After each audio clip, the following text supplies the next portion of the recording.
လောကကြီးဟာစိတ်ပြည့်စရာကောင်းလိုက်တာမွေးလာရပြီးတော့သိရတယ်လို့ဖြစ်ရသေးတယ်သိပြီးတော့လည်းနောက်တနေ့ပြောင်းရွှေ့ပြီးတော့မွေးရပြန်တယ်မွေးရပြီးတဲ့အခါတစ်ခါပြန်ပြီးတော့သိရပြန်တယ်ဖြစ်ခြင်းအိုခြင်းသိဆုံးခြင်းမွေးဖွားလာရတာလည်းအခက်အခဲမျိုးစုံပဲမွေးဖွားလာပြီးတဲ့နောက်ဘောဟာတဖြည်းဖြည်းရင့်လာပြီးတော့အိုမင်းလာခြင်းဟာလည်းပဲ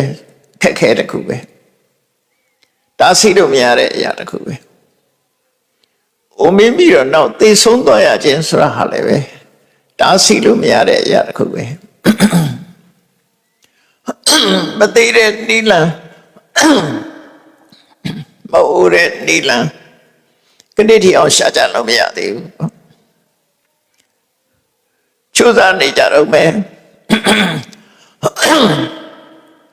ဘဝမှာထာဝရနေဖို့ဆိုပြီးတော့လောကအတင်းထာဝရနေဖို့ဆိုလူတွေဟာတတ်နိုင်သမျှကြိုးစားနေကြ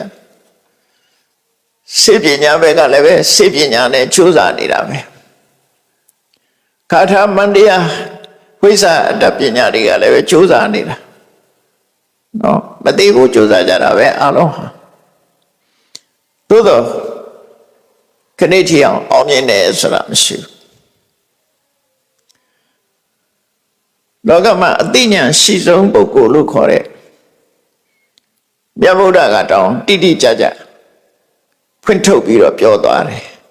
နတ္ထိသာတတ္တအမရဏမွေးလာပြီးမသေးတဲ့လူဆိုတာမရှိပါဘူးလို့ပြောသွားတယ်မရှိဘူးလို့ပြောသွားတာတိတိကျကျပြောသွားတာပဲနော်နတ္ထိသာတတ္တအမရဏလောကကြီးမှာမွေးဖွားလာပြီးတဲ့နောက်မသေးပဲထာဝရနေတဲ့ပုဂ္ဂိုလ်ဆိုတာမရှိပါဘူးဒါကိုပဲအရှိလုပ်ဖို့ကြိုးစားနေကြတာခဏထိအောင်မြင်တယ်လို့မကြဘူးသေးဘူးနော်ပုံမြင်နေတာရှိနေတော့မယ်အဲ့ပုံမြင်နေမှရှိနေတာလူတွေရဲ့ချိုးပန်းချက်နဲ့မျှော်မှန်းချက်တွေကိုဖော်ပြနေတာသာဖြစ်တယ်ပေါ့အောင်မြင်မှုကိုဖော်ပြတာမဟုတ်ဘူးလူတွေဖြစ်ခြင်းနဲ့ဆန္ဒလူတွေရဲ့မျှော်မှန်းချက်လူတွေရဲ့ချိုးပန်းချက်ကိုသာလည်းဖော်ပြတာဖြစ်တယ်အောင်မြင်သွားတာတခုမှမရှိဘူးလောကမှာအသိဉာဏ်ရှိဆုံးလို့ပြောရတဲ့မြတ်ဗုဒ္ဓအသိပဲနဲ့မွေးလာရင်တော့မရဏံတံဟိစီဝိတံလူအသက်ဆိုတာသိဆုံးခြင်းမှာပဲအပြည့်တရမှာဖြစ်တယ်လို့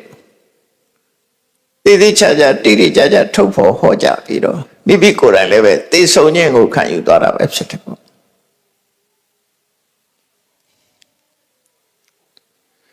အဲ့တော့လောကကြီးရဲ့အခြေအနေကိုကြည့်မယ်ဖះလောင်းနေတွေးတယ်လို့ပဲလောကကြီးကစိတ်ပြည့်ဖို့ကောင်းလိုက်တာမွေးလာပြီးတော့တဖြည်းဖြည်းအိုရတယ်အိုပြီးသိဆုံးရတယ်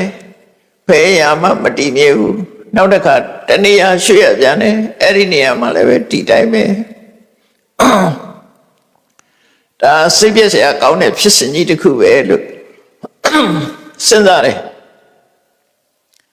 အဲ့ဒါဖះလောင်းတို့ရဲ့ဝိပဿနာတရားပဲ